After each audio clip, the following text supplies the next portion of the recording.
سیدہ طاہرہ راضیہ مرضیہ ام ابیہا صدیقہ شہیدہ سیدہ طاہرہ راضیہ مرضیہ ام ابیہا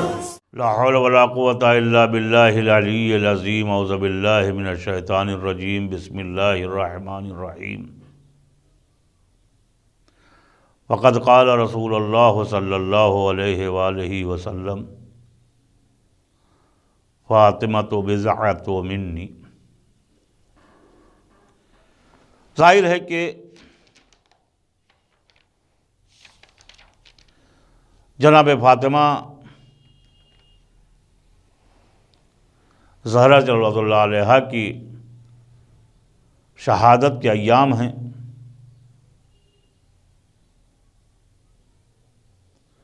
تو انہی کی سیرت پر گفتگو کرنا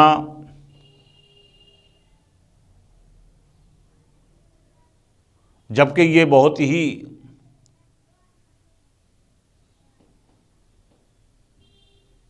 طویل موضوع ہے، لیکن مختصراً جو ہے وہ آپ کے سامنے بیان کرنا ہمارا فرض ہے، تاکہ کل کو یہ نہ کہا جا سکے کہ جو ہے کہ ہمیں ان کی سیرت سے آگہی کرانے والا کوئی نہیں تھا۔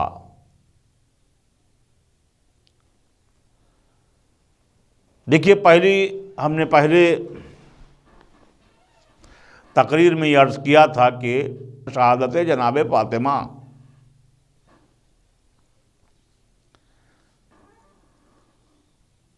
اور یہ بھی معلوم ہے، میں عرض کر چکا ہوں کہ بعد وفات رسول 75 دن یا 90 دن آپ کی زندگی رہی۔ ہم ان نکات کو چھوڑتے ہیں کہ جس کے اوپر اکثر گفتگو ہوا کرتی ہے کہ تربیت اولاد میں ظاہر ہے کہ جو ہے کہ جناب فاطمہ کے تربیت اولاد کے معاملے میں کیا کہنا، خواندگی زندگی میں جناب فاطمہ کا کیا کہنا، شوہر کے حقوق ادا کرنے میں جناب فاطمہ کا کیا کہنا، اس لیے کہ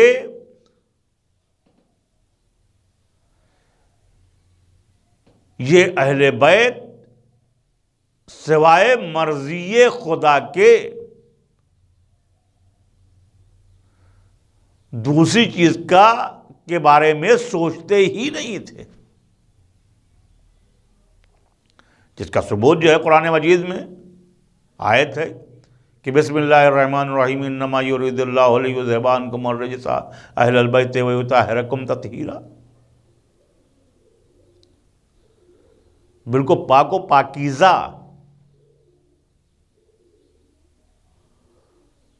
ایسے پاک و پاکیزہ ہیں کہ جن سے یعنی رجس کہیں آس پاس نہیں آ سکتا ہے۔ تو جب یہ یقین ہے کہ رجس کہیں آس پاس نہیں آ سکتا ہے، پھر ہم بے خوابی میں کیوں مبتلا ہیں؟ یہ بھی کہہ رہے ہیں کہ محب آل محمد ہیں، محب ہم جناب فاطمہ کے کہ ہم چاہنے والے میں سے ہیں، لیکن پہلا جملہ میں نے جو پہلی تقریر میں کہا تھا میں نے، ہم اپنے اعمال کے ذریعے سے جناب فاطمہ الزہرا صلوات اللہ علیہا کو روز شہید کر رہے ہیں۔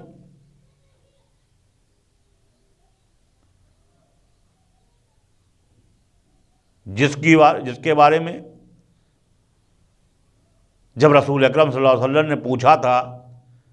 کہ شہزادی اے بیٹی فاطمہ، تمہارے نزدیک سب سے بہترین زیور کیا ہے؟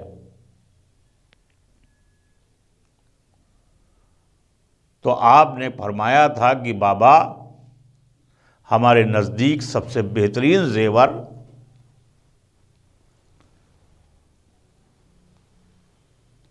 نہ ہی مرد کسی نامحرم کو دیکھے، نہ ہی مرد کسی نامحرم عورت کو دیکھے، اور نہ ہی عورت کسی نامرد محرم کو دیکھے، نہ ہی عورت کسی نامحرم مرد کو دیکھے۔ تو ظاہر ہے کہ اس کی وضاحت، اس کی تشریح متعدد طریقے سے جناب فاطمہ نے کی ہے۔ کبھی آپ نے صندوق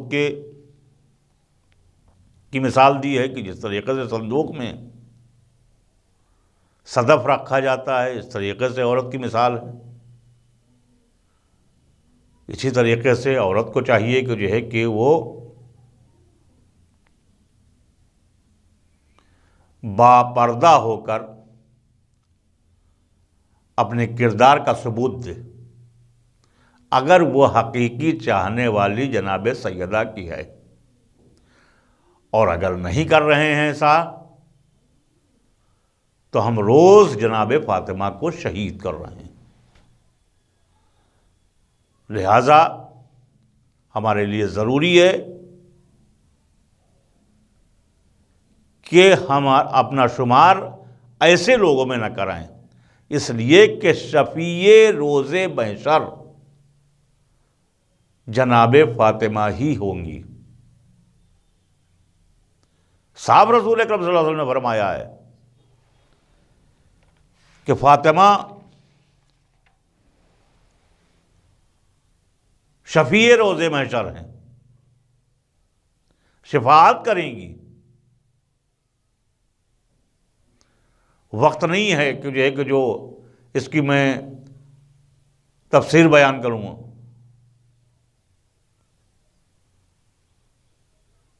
اپنے بیٹے جناب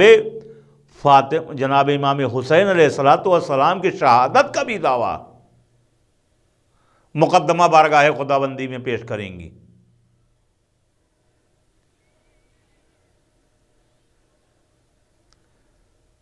کہ اے پروردگارہ، میرے بیٹے کا کیا قصور تھا،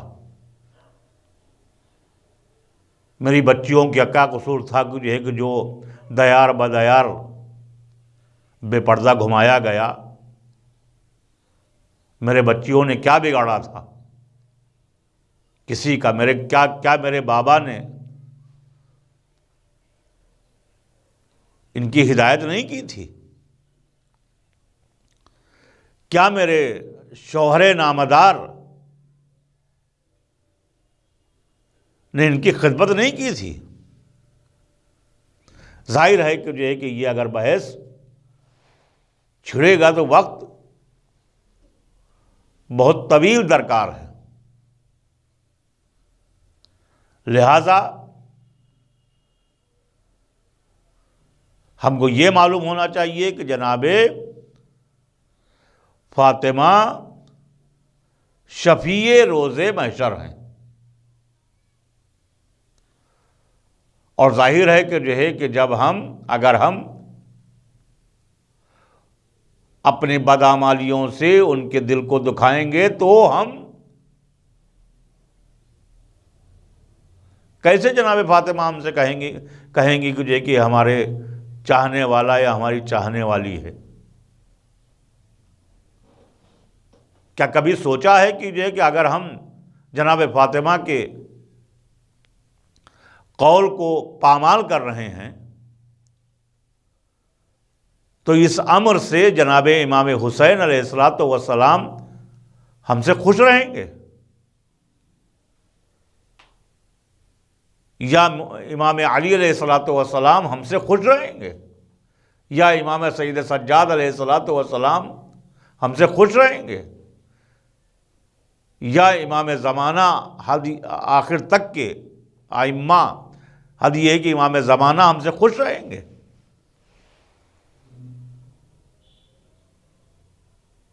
ناممکنات میں سے ہے۔ لہذا ہم کو چاہیے کہ ہم ایسے محب بنیں کہ جیسے محبت کی مثال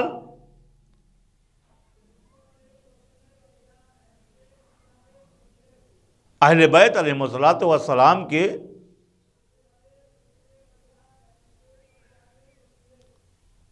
اصحاب نے، وہ اصحاب کی بات، ان اصحابوں کی بات نہیں کر رہے ہیں کہ جنہوں نے مظالم کا پہاڑ توڑا، ان اصحاب کی بات کر رہے ہیں کہ جو کوئی ایمان کے 10ویں درجے پر فائز تھا، کوئی ایمان کے 8ویں درجے پر فائز تھا، اور ہمارے سامنے بہت ہی عظیم مثال جناب فضہ ہیں کہ جنہوں نے اس گھر میں رہ کے جناب فاطمہ کی صحبت میں رہ کے 30 سال قرآن کے لہجے میں گفتگو کی. تو لہذا ہم یہ بہانہ نہیں کر سکتے ہیں کہ صاحب جو ہے وہ ارے کہاں وہ معصوم تھے اور کہاں ہم جو ہے وہ انسان ہیں. جناب سلمان بھی ہمارے اور آپ کے جیسے انسان تھے، جناب فضہ بھی ہمارے اور آپ کے جیسے انسان تھیں،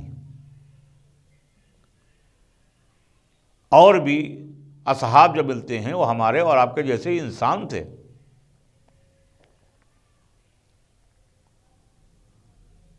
لہذا ہمارے لیے ضروری ہے کہ ہم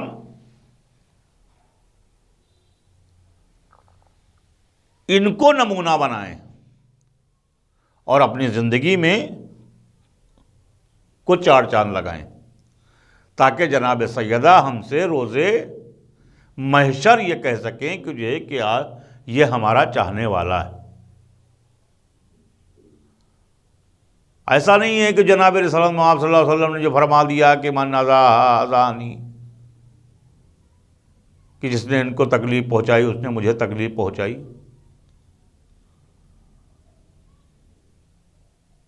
تو بخالی یہی ہے کہ ہم جب ایام فاطمیہ آئے تو خالی غم منا لیں وہی کافی ہے. ایسا نہیں ہے، بس کہ اہل بیت علیہ الصلوۃ والسلام کا دنیا میں خداوند عالم کو بھیجنے کا مقصد ہی یہ تھا کہ دیکھو ان کی سیرت سے، ان کے کردار سے تم لوگ سبق حاصل کرو، ہماری امت سبق حاصل کرے، اپنے کردار میں اپنا کردار ان کے کردار جیسا بنائے، اپنی گفتار ان کے گفتار کی جیسی بنائے، اپنی نمازیں ان کی نمازیں ہمارے سامنے لے کے پیش کرو. جناب فاطمہ ایک عظیم خاتون، یہ بات دیگر ہے کہ ایسے کرتے ہیں کہ صاحب جو ہے جناب فاطمہ رسول اللہ کے 4 بیٹیاں تھیں. ارے بدعقلو، اگر جو ہے وہ 4 بیٹیاں تھیں تو آخر وہ 3 کہاں چلی گئی تھیں؟ چاہے وہ خندق میں ہوں، چاہے وہ دوسری جنگوں میں ہوں، احد میں ہوں، مباہلہ میں ہوں، آخر تھیں تو رسول ساتھ میں کیوں لے کے نہیں گئے؟ تو یہ سب تو بہرحال باتیں بہت طویل موضوع کی ہیں اور اس کے لیے بہت ہی طویل وقت درکار رہے گا. آئیے اب اس کی طرف میں مزید اشارہ کر دوں. ابو بکر عبداللہ بن محمد بن ابی شبیہ، جو بخاری کا بھی استاد تھا، اس نے اپنی کتاب المصنف میں ذکر کیا ہے. کیا ذکر کیا ہے؟ کہ جب رسول خدا کے بعد جس کو سقیفہ میں خلیفہ معین کیا گیا تھا. یہ عجیب و غریب معاملہ ہے بھائی کہ اگر بیعت بھی لی جائے تو زبردستی لی جائے گا. اگر مثال کے طور پر جو ہے آپ سے یہاں کی حکومت یہ کہے کہ صاحب زبردستی ہم ووٹ لیں گے آپ سے، آپ دینا نہیں چاہتے، پارٹیاں کہیں کہ یہ پارٹی کہے کہ زبردستی ہم کو دو، وہ دوسری پارٹی کہے کہ زبردستی ہم کو دو، تو ظاہر ہے کہ جو ہے وہ ایک کوہرام برپا ہو جائے گا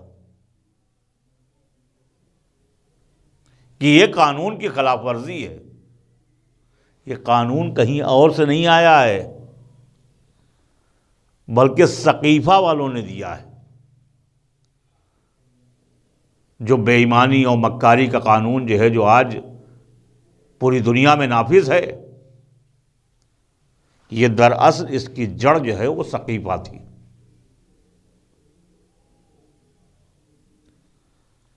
کہ صاحب جیسے ہی رسول کا انتقال ہوا اور تدفین جو ہے وہ مولائے متقیان علی بن ابی طالب علیہ السلام سے کی، اور کچھ اصحاب جو ہے تدفین میں شامل تھے، اس کے فوراً بعد بیعت لینے کی کوشش کی گئی زبردستی صاحب،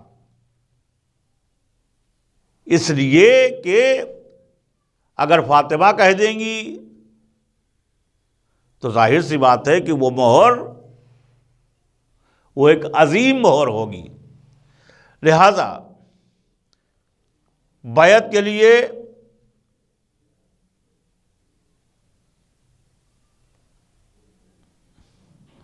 جناب فاطمہ کے پاس کچھ لوگ، کچھ اصحاب آئے، جناب فاطمہ کے پاس آئے. جب یہ بات جو ہے جب عام جو ہے ظاہر سی بات ہے کہ جب جو حقیقی محب تھے جب انہوں نے جناب فاطمہ سے رجوع کیا کہ جبری طریقے سے بیعت ایک شخص کی لی جا رہی ہے، تو جناب فاطمہ سے مشورہ کیا کر انہوں نے کہ آپ کا کیا خیال ہے. جب یہ بات ایک منحوس ابن منحوس نے سنی، جن کو خطاب کے نام سے بھی اس کو یاد کیا جاتا ہے، تو یہ فاطمہ کے پاس آیا، جناب فاطمہ کے دروازے پر آیا اور کہا کہ اے فاطمہ، رسول خدا کی بیٹی، خدا کی قسم آپ رسول خدا کی بیٹی ہیں، ہمارے لیے قابل تعظیم ہیں، اور خدا کی قسم ہمارے نزدیک آپ کے والد سے بڑھ کر کوئی بندہ نہیں ہے. دوسرا جملہ خدا کی قسم، اس کے باوجود اگر لوگ آپ کے پاس آ کر باتیں کریں گے تو میں حکم دے دوں گا کہ اس گھر کو اور اس میں جو لوگ بھی ہیں ان کو آگ لگا کر جلا دو. تو ظاہر سی بات ہے کہ ایسا خیال سوائے کہ اہل بیت علیہ السلام کے گھر کو جلا دیا جائے،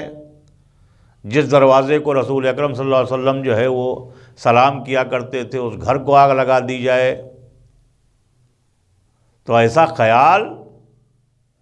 حلال زادے کے دل میں تو نہیں آ سکتا ہے. اب بہرحال اس کے آگے آپ فیصلہ کریں کہ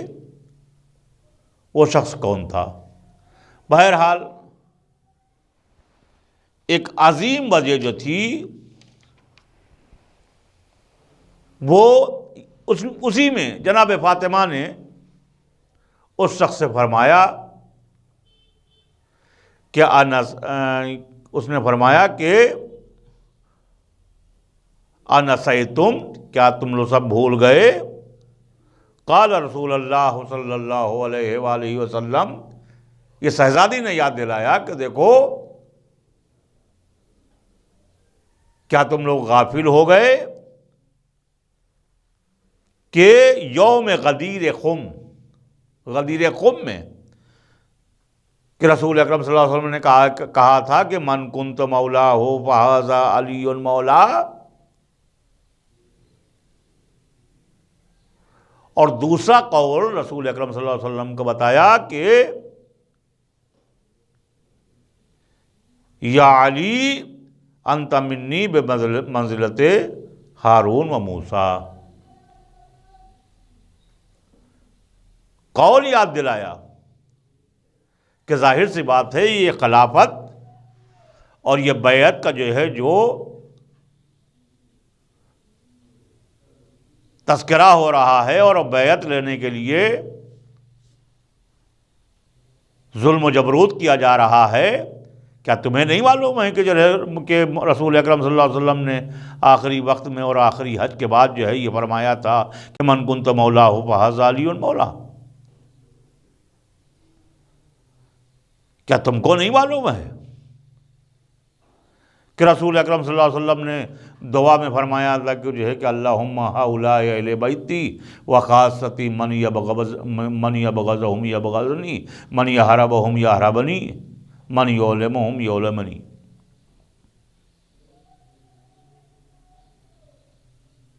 اس کے باوجود بھی یہ بدبخت نہ مانے اور آپ نے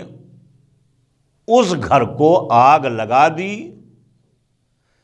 کہ جس گھر پر صبح کی نماز کے بعد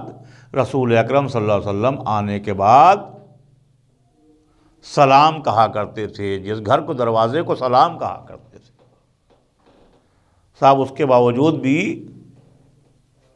آج امت مسلمہ یہ کہتی ہے کہ صاحب ہم مسلمان ہیں۔ تو کیسے مسلمان ہیں؟ کیا جناب یہ بھول گئے تھے کہ جناب سید جناب فاطمہ رسول خدا کی بیٹی ہیں، اکلوتی بیٹی ہیں؟ کیا یہ بھول گئے تھے؟ اور اگر بھول گئے تھے تو ظاہر سی بات ہے کہ جو ہے کہ آج وہ اسلام کا ٹھیکیدار ہونے کی کیوں دعویٰ جو ہے وہ لوگ کر رہے ہیں کہ صاحب اسلام کے ٹھیکیدار ہیں؟ اس لیے کہ جب یہ تو حقیقت ہے کہ بزم رسول میں کہی ہوئی بات جو ہے یہ بھول جاتے تھے، اس کو مولائے متقیان علی بن ابی طالب علیہ الصلوۃ والسلام سے اس کی وضاحت کے سلسلے میں کہتے تھے تو وہ واضح کرتے تھے کہ ابھی رسول اکرم صلی اللہ علیہ وسلم نے یہ کہا ہے۔ لیکن سوال یہ پیدا ہے کہ جب حافظے کا یہ عالم تھا تو آج یہ کیسے کہہ دیا کہ صاحب جو ہے وہ ہمیں قرآن کے مکمل حافظ ہیں، جب بزم میں کہی ہوئی بات نہیں یاد ہوتی تھی یا رہتی تھی؟ آج قوانین اسلام کو دنیا پر تھوپنے کے لیے جو تھوپا جا رہا ہے اور اسلام کی شبیہ کو بالکل توڑ کر پیش کیا جا رہا ہے، تو کیسے یقین کیا جا سکتا ہے کہ صاحب جو ہے یہ بات جو کہی گئی ہے یہ سچ ہے؟ جب ظاہر ہے کہ جو ہے کہ بزم رسول کی بات جو ہے وہ نہیں یاد رہتی تھی تو ان کے اوپر کیسے اعتماد کیا جا سکتا ہے؟ صاحب کبھی لو جہاد کے نام پر، کبھی جو ہے جہاد کے نام پر، کیا معلوم لوگوں کو کہ اسلام کسے کہتے ہیں؟ اسلام اگر لینا ہے تو حقیقی اسلام جو ہے سوائے در اہل بیت علیہم الصلوۃ والسلام کے کہیں نہیں ملے گا۔ یہی اصلی مونس ہیں اسلام کے، اور اگر کہیں اور سے لینے کا جو ہے وہ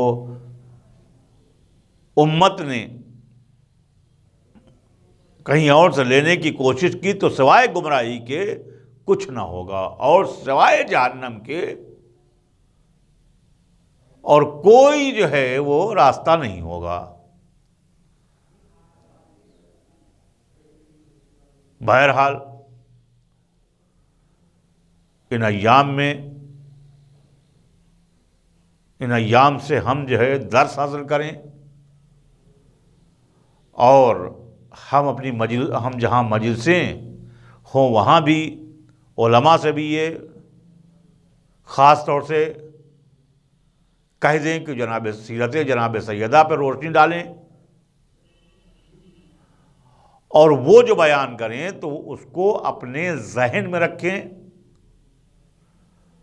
اور اسی کے مطابق ہم زندگی گزارنے کی کوشش کریں، تبھی ہم کامیاب اور کامران ہیں،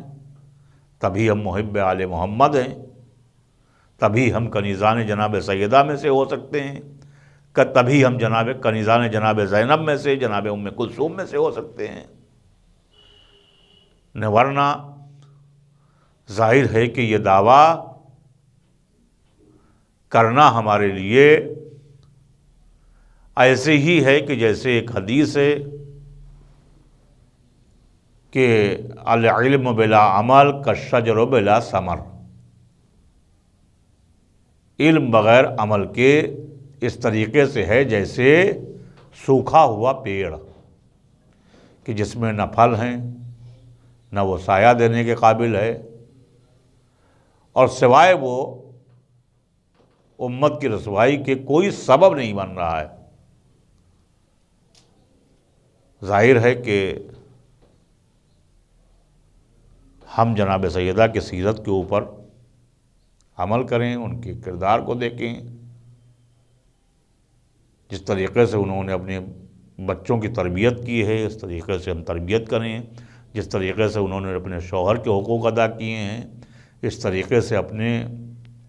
شوہروں کو غلام نہ بنائیں سمجھیں، بلکہ ان کے حقوق ادا کریں، اس لیے کہ ایک ہر بیوی کے لیے اپنے شوہر کا ایک مرتبہ ہے۔ وآخر دعوانا الحمد للہ رب العالمین۔